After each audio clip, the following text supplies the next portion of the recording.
Assalamualaikum warahmatullahi wabarakatuh. Perkenalkan, nama saya Dian Andika Irawan SHMH dengan NIDN 0701027506.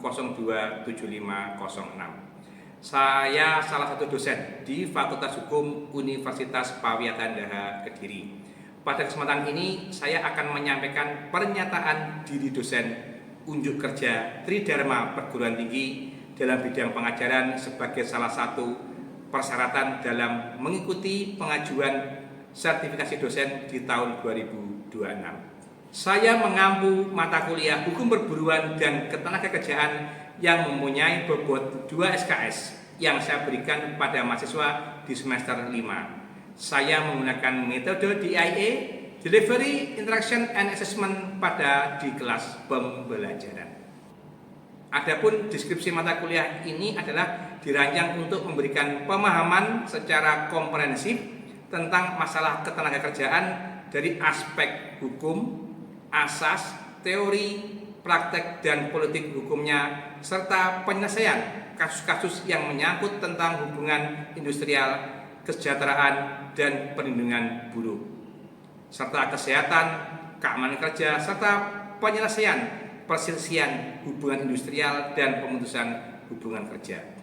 Adapun capaian pembelajaran lulusan pada mata kuliah ini atau CPMLK pada prodi hukum adalah menguasai konsep teoritis pengertian hukum, ketenagakerjaan, sejarah hukum, ketenagakerjaan, hubungan kerja, hubungan industrial, serikat pekerja, pemahaman upah, jaminan sosial tenaga kerja, dan pemutusan hubungan kerja. CPL kompetensi khusus pada prodi mampu memberikan petunjuk dalam memilih berbagai alternatif, penyelesaian masalah hukum, dan mengambil keputusan yang tepat dan bijak berdasarkan analis hukum yang tepat. Capaian pembelajaran mata kuliah atau CPMK yaitu mahasiswa dapat menganalisis suatu pengetahuan tentang hukum ketenagakerjaan dan mampu menyelesaikan permasalahan dalam masyarakat berdasarkan hukum yang berlaku di Indonesia. Adapun sub CPMK pada mata kuliah ini meliputi 1. Mahasiswa mampu menjelaskan tentang pengertian, sifat, dan hakikat hukum ketenagakerjaan. Yang kedua, mahasiswa mampu menjelaskan tentang sejarah dan politik hukum ketenagakerjaan. Yang ketiga, mahasiswa mampu menjelaskan tentang hubungan kerja. Yang keempat, mahasiswa mampu menjelaskan tentang serikat pekerja. Yang kelima, mahasiswa mampu menjelaskan tentang pengertian upah. Yang keenam, mahasiswa mampu menjelaskan tentang jaminan sosial tenaga kerja. Yang ketujuh, mahasiswa mampu menjelaskan tentang pemutusan hubungan kerja. Referensi dalam buku ajar mata kuliah Hukum Perburuan dan Ketenagakerjaan ini adalah saya ambil dari Abdul Hakim, pengantar hukum ketenagakerjaan Indonesia, Imam Supomo, pengantar hukum perburuan, Dananik Sehat, outsourcing, dan perjanjian kerja menurut Undang-Undang Nomor 13 Tahun 2003 tentang ketenagakerjaan.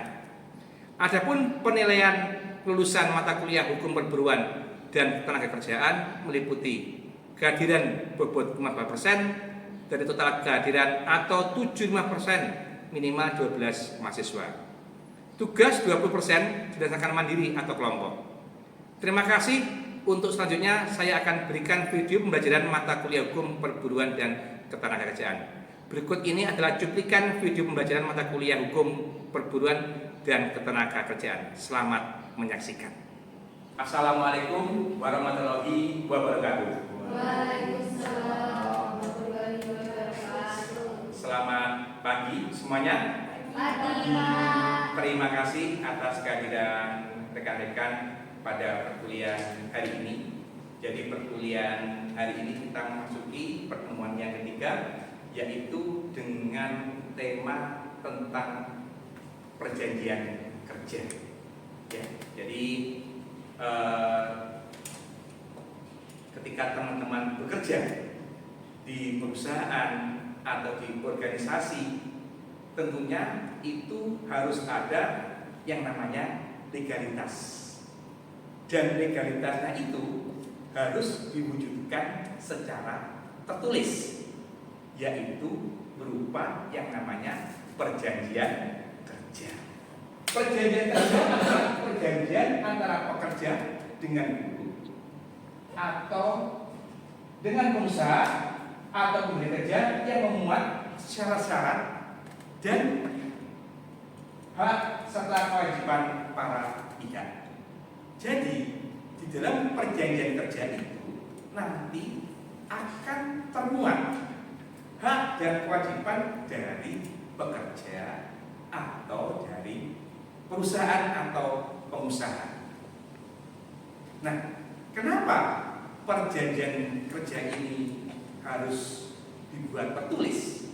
Ya, jadi salah satu penyebab perjanjian kerja itu harus dibuat tertulis adalah karena ini. Nanti dalam perjanjian kerja itu memuat tentang hak dan kewajiban para pihak. Contohnya apa, Pak? Nah, contohnya misalkan terkait dengan besarnya upah atau gaji, kemudian tata tertib, kemudian tentang hak karyawan, misalkan tentang BPJS tenaga kerjaan atau BPJS kesehatan. Nah, itu adalah hak-hak yang harus diterima oleh karyawan ketika dia bekerja di suatu perusahaan atau organisasi. Jadi alangkah baiknya di dalam perjanjian kerja itu memang dibuat tertulis. Kemudian juga untuk yang perjanjian kerja dengan status waktu tertentu atau biasa disebut dengan karyawan kontrak, itu juga harus jelas berapa lama dia bekerja.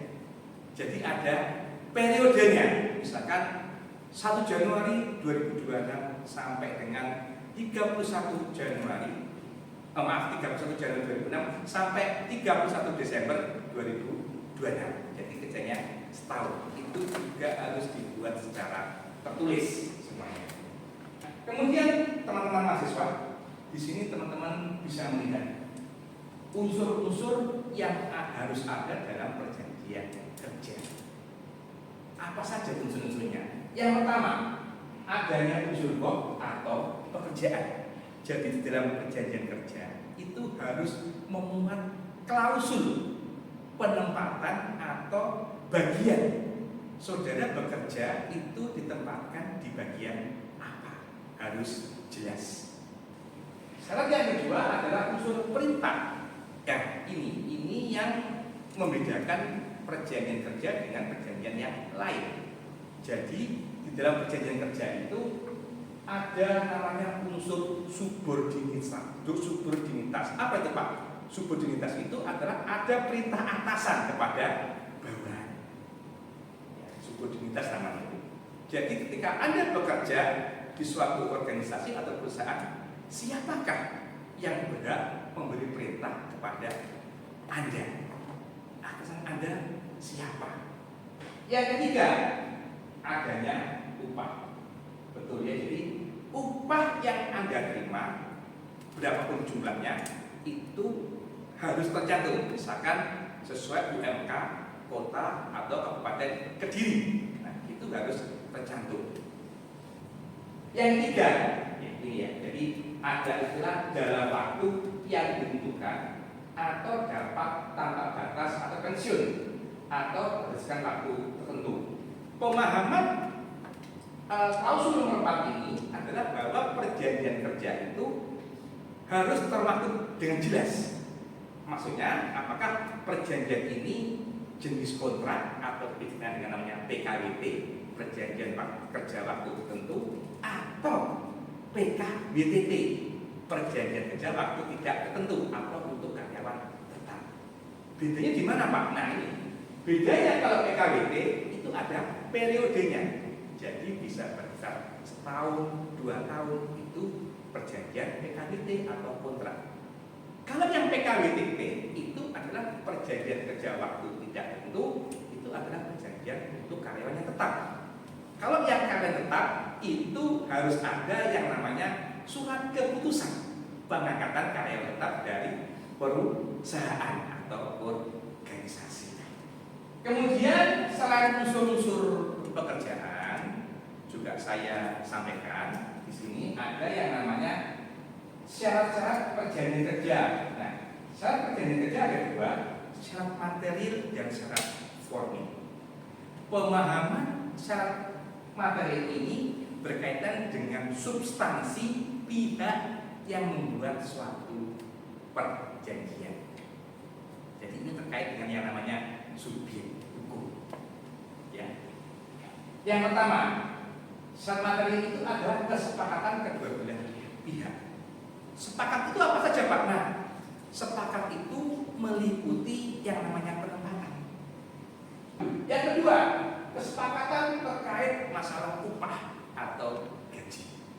Alangkah baiknya untuk masalah upah atau gaji ini bisa dijelaskan di awal. Supaya apa? Supaya tidak menimbulkan permasalahan di kemudian hari. Kemudian, nah ini yang B, kemampuan atau kecakapan melakukan perbuatan hukum. Ini saya mau tanya tentang teman mahasiswa. Apakah teman-teman mahasiswa tahu berapa batas usia minimal seseorang itu dianggap dewasa menurut hukum tenaga kerja? Saya Pak. Ya, silakan Aurora. Sesuai Undang-Undang Ketenagakerjaan, usia dewasa itu sekitar 18 tahun. Betul, ya. Jadi ini berbeda dengan aturan dari Disduk Capil. Karena menurut Undang-Undang Disduk Capil, pemahaman dewasa itu kan 17 tahun ya, dibuktikan dengan KTP. Tetapi kalau dalam Undang-Undang Ketenagakerjaan, orang yang dianggap layak dan boleh bekerja itu minimal harus berusia 18 tahun. Yang kedua, selanjutnya, kemampuan atau kecakapan melakukan perbuatan hukum ini adalah orang itu dalam kondisi psikis dan fisik yang sehat, tidak misalkan sakit ingatan. Ya, jadi kalau orangnya ini sedang gangguan kejiwaan, mereka tidak boleh tanda tangan di dalam perjanjian kerja. Termasuk juga orang yang dalam bahasa hukum kurator. Jadi apa itu? Pemboros. Itu mereka dianggap tidak cakap untuk melakukan perbuatan hukum. Kemudian yang C, adanya pekerjaan yang diperjanjikan. Jadi sekali lagi saya menyampaikan ke teman-teman, apabila Anda besok memasuki suatu perusahaan atau organisasi dan Anda mau tanda tangan perjanjian kerjanya, sekali lagi saya mohon dilihat apakah penempatan saudara tugasnya ini sudah sesuai dengan apa yang tertera di informasi lowongan pekerjaan. Karena ada perusahaan itu yang maaf nakal, yang diinformasikan ternyata waktu diterima berbeda. Ini yang harus teman-teman kritisi, harus hati-hati. Yang terakhir, syarat materi ini adalah pekerjaan yang diperjanjikan tidak boleh bertentangan dengan ketertiban umum, kesusilaan, dan peraturan perundang-undangan yang berlaku. Jadi umpamanya perjanjian ini tidak boleh dibuat melanggar aturan baik hukum pidana maupun keperdataan. Contohnya, misalkan ada perjanjian tentang karyawan disuruh bekerja, misalkan memasarkan minuman keras atau miras. Kemudian ada perjanjian kerja karyawan itu disuruh memasarkan narkotika. Nah, ini kan dilarang undang-undang. Jadi itu tidak boleh. Ya, jadi syarat materi ini diatur dalam pasal 52 Undang-Undang Nomor 13 Tahun 2003. Sebelum saya lanjutkan, apakah teman-teman mahasiswa ada yang bertanya? Silakan. Silakan. Apa diperlukan perjanjian kerja dalam hubungan antara perusahaan dan karyawan? Terima kasih atas pertanyaan. Ya, jadi Mbak Putri, terima kasih, sangat bagus pertanyaannya. Ya, jadi betul. Kenapa diperlukan perjanjian kerja? Jadi yang pertama, diperlukan perjanjian kerja ini adalah untuk adanya yang namanya kepastian hukum. Kepastian hukum ini dalam hal apa? Satu, karyawan itu bekerja di perusahaan atau organisasi, dia ini masuk sebagai status PKWT kontrak atau PKWTT. Yang pertama itu. Yang kedua, ada kepastian terkait dengan masalah upah atau gaji. Berapa gaji yang diterima? Di dalam perjanjian kerja itu memuat hak dan kewajiban. Contohnya, setiap karyawan yang diterima di perusahaan ini, mereka akan mendapatkan fasilitas BPJS Tenagakerja maupun BPJS Kesehatan. Terus berarti apakah perjanjian lisan itu tidak boleh, Pak? Perjanjian lisan boleh, tetapi alangkah baiknya karena ini memuat antara hak dan kewajiban para pihak seperti yang saya sampaikan tadi ini.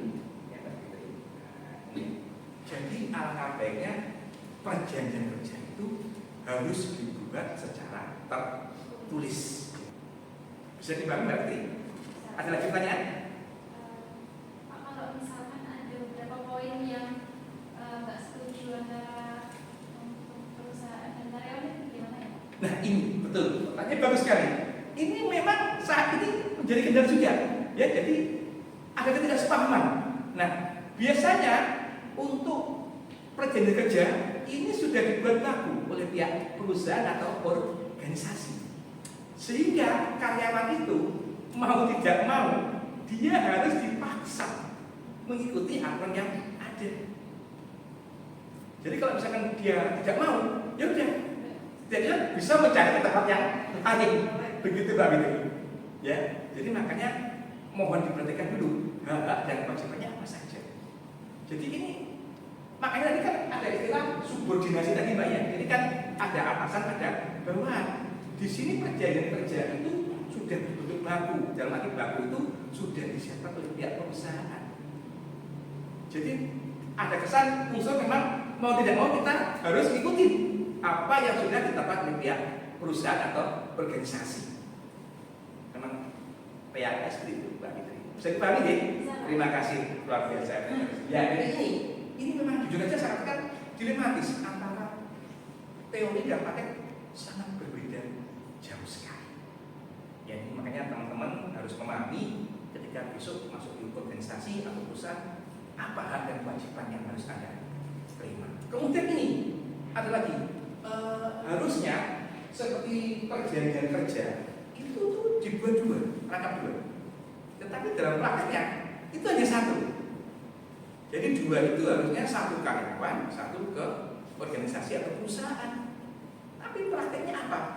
Hanya satu yang disimpan oleh pihak perusahaan saja atau organisasi. Jadi karyawan tidak diperbolehkan atau tidak mendapatkan kopiannya. Kok kopian? Karena di buku aja tidak boleh. Ya, itu realitanya cukup seperti itu. Bisa dipahami nih Pak Fitri? Oke, terima kasih untuk pertanyaannya. Oke, ini tadi kita sudah masuk ke syarat material. Jadi ada 4 ya, saya ulangi lagi. Ada kesepakatan kedua belah pihak. Jadi kesepakatan ini bisa terkait dengan jenis pekerjaan, kemudian kesepakatan mengenai jenis perjanjian, kesepakatan upah, kemudian kecakapan. Jadi orang yang dianggap dewasa adalah hukum tenaga kerja 19 tahun. Kemudian ada yang pekerjaan pendidikan dan pekerjaan itu tidak boleh bertentangan dengan peraturan perundang undangan. Next, selanjutnya lagi yaitu adalah syarat perjanjian kerja yang formil. Apa pemahaman formil itu? Pemahaman formil itu berarti adalah yang terkait dengan substansi dokumen. Dokumen yang tertulis di dalam perjanjian kerja. Nah, ada apa saja? Mari kita mulai satu persatu. Ya. Jadi yang pertama itu adalah di dalam perjanjian kerja itu harus termuat nama, alamat perusahaan dan jenis usaha. Misalkan nama yang mewakili dari organisasi atau perusahaan tersebut. Biasanya yang mewakili kalau perusahaan itu diwakili oleh Human Resources Development atau kita kenal dengan sebutan HRD, betul. Ya, jadi misalkan siapa nama HRD-nya, kemudian dari perusahaan apa, itu harus tertulis cukup jelas di dalam perjanjian kerja tersebut. Misalkan namanya Dian Andika, jabatan HRD, alamat Jalan Hayamuruk, misalkan seperti itu. Itu sebagai namanya subjek hukum yang mewakili pihak perusahaan. Yang kedua, nah ini nama, jenis kelamin, umur, dan alamat pekerja atau jadi pihak kedua. Jadi untuk karyawan itu ditempatkan dalam perjanjian itu sebagai pihak kedua. Jadi identitas yang dimasukkan itu adalah harus sesuai dengan KTP, mulai dari tempat tanggal lahir, NIK, kemudian alamat. Dan kalau misal domisili berbeda dengan KTP, itu juga harus dicantumkan domisilinya di mana. Contoh, rumahnya misalkan dia Katang, KTP-nya Katang, tetapi domisilinya di Buran. Nah, itu juga harus ditulis di dalam perjanjian kerja tersebut, karena tidak menutup kemungkinan antara KTP dengan domisili bisa berbeda. Harus diuraikan dengan jelas di surat perjanjian kerja tersebut. Next, lanjutkan. Syarat yang ketiga adalah jenis pekerjaan atau jabatan. Seperti yang sudah saya uraikan tadi teman-teman. Jadi di dalam perjanjian kerja itu harus menyebutkan pekerjaan apa yang harus Anda kerjakan. Ini nanti terkait dengan yang namanya job description atau SOP. SOP itu yang buat siapa Pak? Yang perusahaan. Jadi sebelum menerima karyawan, job description atau SOP itu harus sudah ada. Jadi karyawan baru ketika masuk itu mereka harus jelaskan tugas kamu misalkan sebagai sekretaris. Job desk-nya sekretaris adalah misalkan mengatur jadwal pimpinan, menerima kunjungan, itu harus ada semua. Ya, jadi jangan sampai ada karyawan baru dia tidak mengetahui tugas dan tanggung jawab, atau yang lebih dikenal dengan nama SOP atau job description. Dan itu pastikan harus benar-benar ada, jangan sampai tidak ada. Jabatan, nah, jabatan ini terkait dengan kepangkatan, ya. Kalau di dalam organisasi, misalkan kalau di perusahaan itu ada jabatan staff, kemudian ada jabatan supervisor, ada jabatan manajer, direktur. Biasanya itu juga dicantumkan ketika membuat suatu surat perjanjian. Unsur yang keempat, nah, lokasi kerja itu harus jelas juga. Kenapa harus jelas? Karena seperti kita contohkan perusahaan PT Dagang ini kan mereka punya cabang yang banyak. Nah, itu harus jelas. Anda itu kerja di PT Dagang ditempatkan lokasi yang mana? Apakah di Surabaya, di Jakarta, atau di Kediri?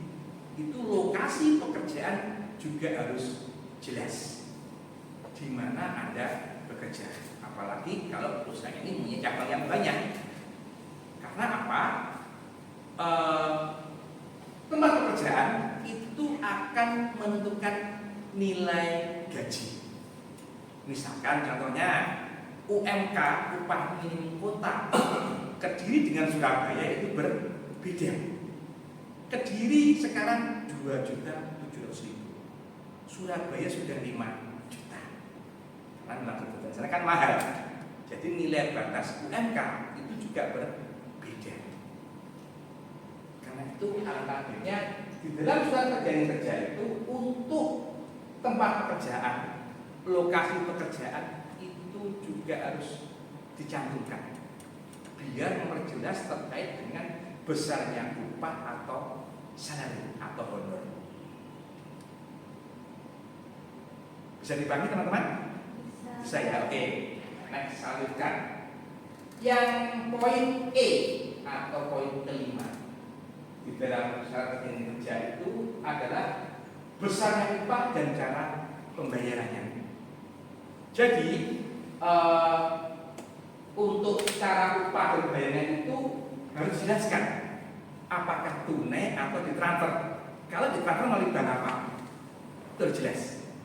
Ya, itu nanti akan dibuka oleh pihak perusahaan untuk nomor rekeningnya. Jadi melalui bank mandiri atau bank BCA atau bank permata dan sebagainya. Kemudian yang F memuat syarat-syarat kerja, hak dan kewajiban. Yang G, nah ini yang penting.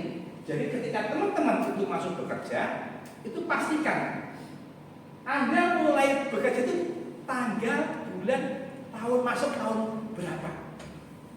Karena ini akan menentukan satu, yang namanya tunjangan masa kerja, yang kedua besarnya upah. Ya, jadi pastikan ketika Anda masuk di perusahaan itu sudah sesuai tanggal masuk Anda. Ini ya, ini ingat-ingat.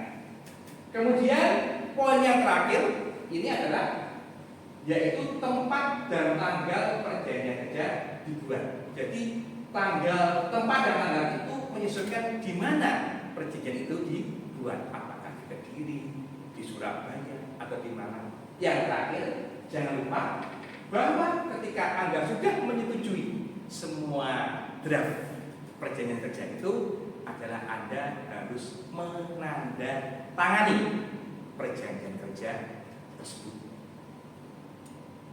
Nah, kemudian misalkan Anda bertanya, misalkan Anda tidak diberi kopiannya. Nah, di sini Anda bisa meminta secara baik-baik kepada pihak perusahaan, Pak, Bu, mohon izin kalau ini misalkan saya foto apakah boleh? Nah, karena itu sebagai pegangan teman-teman, barangkali besok di belakang hari ada suatu permasalahan terkait dengan status Anda ini.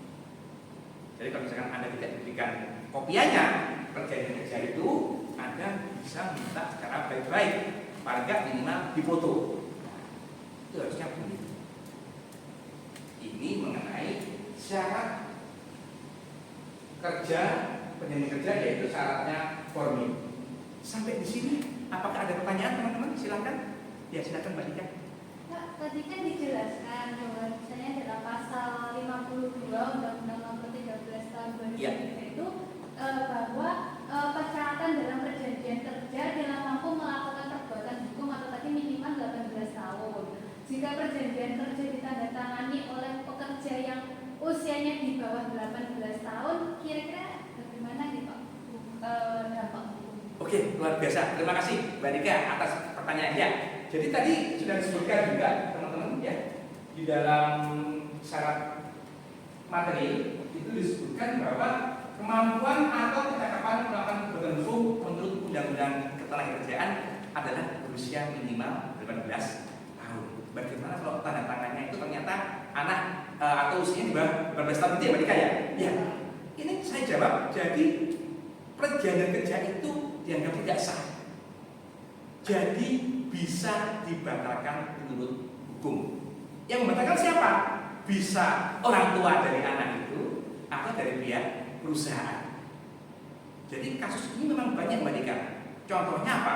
Waktu rekrutmen siswa yang baru lulus dari SMK, SMA, mereka ini kan masih rata-rata ada yang usianya 17 tahun, direkrut untuk jadi karyawan. Jadi perjanjiannya itu tidak sah menurut hukum karena batas usia minimal sesuai kemampuan atau kemampuan itu adalah usia 18 tahun.